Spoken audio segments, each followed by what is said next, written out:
TDP Guntur MP అభ్యర్థి పెమ్మసానికి నోటీసులు.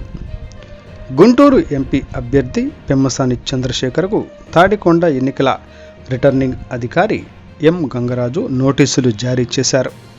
ఈ నెల 25న తాడికొండ మండలంలో లాం గ్రామంలో నిర్వహించిన టీడీపీ ప్రచార సభలో పెమ్మసాని మాట్లాడుతూ, సద్దాం హుస్సేన్ బంకర్లో దాక్కుని ఉంటే తీసుకువచ్చి కుక్కను కొట్టినట్లు కొట్టి చంపారని చెప్పారు.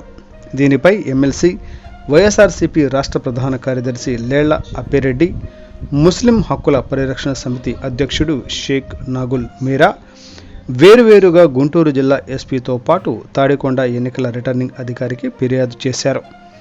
పెమ్మసాని చంద్రశేఖర్ ఓ వర్గం ఓట్లను చీల్చేందుకు, ముస్లింల మనోభావాలను దెబ్బతీసేలా ఉద్దేశపూర్వకంగా అవాస్తవాలను ప్రచారం చేస్తున్నారని తమ ఫిర్యాదుల్లో పేర్కొన్నారు.